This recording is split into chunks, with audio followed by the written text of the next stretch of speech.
3 days into the silent treatment, Derek, my fiancé and CEO, greenlit his assistant's pitch for a self-driving road trip. He expected me to flip, like always. I didn't. A month later, he came back and saw it. I wasn't the same. He backed Molly, stole my project, and thought I'd explode. I didn't. I just helped her draft the proposal. He trashed everything I built just so she could snag her year-end bonus. I didn't fight back, took the blame, took the hit. Molly was all smug. See? Told you. You can't go at Yara head-on. Give her the silent treatment. She folds. She's scared of losing you. That's why she's playing nice. Derek ate it up, called her smart. Then he pulled me aside, offered a raise, a promotion, even a fancy wedding. First time he'd ever brought it up. But he missed one detail. He'd already signed off on my resignation while he was off playing Road Trip King, and I'd already dumped him. That was it. Clean cut. Nothing left. Yara, Mr. Cromwell needs this proposal ASAP. Sorry to bug you, but finish it before you head out. Molly Leach, Derek's assistant, dropped a fat stack of papers on my desk, all chipper like we were besties. I took them. Got it. She wasn't done. Still smiling, she threw in, Mr. Cromwell and I have a client meeting later. Just leave the docs on his desk. Oh, and tidy up his office before you go. Then she strutted off like she owned the floor, heels clicking, mood sky high. Around me, the office fell quiet. My coworkers shot me that awkward look, half pity, half helpless. Everyone knew Derek Cromwell, CEO of Vantral Corp, was my fiancé. Everyone also knew he blatantly played favorites, and Molly was his number one. He'd yanked her from another firm, made her director, then handed her $1 million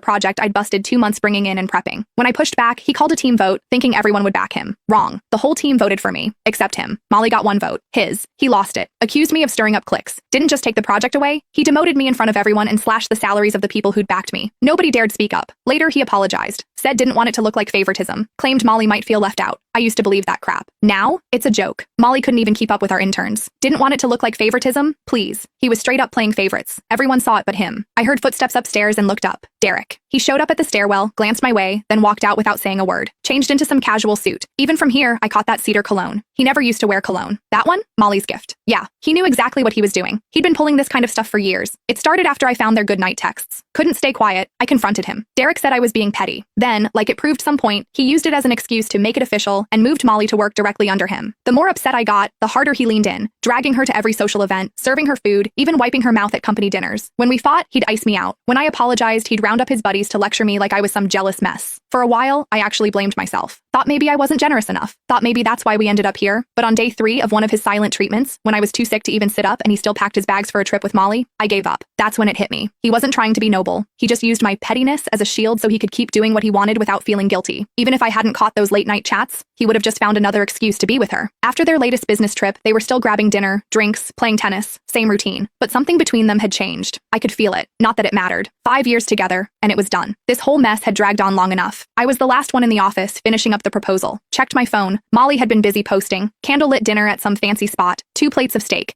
Derek, all polished and perfect, cutting hers for her. Caption, steak cut by the CEO himself. It has to taste better.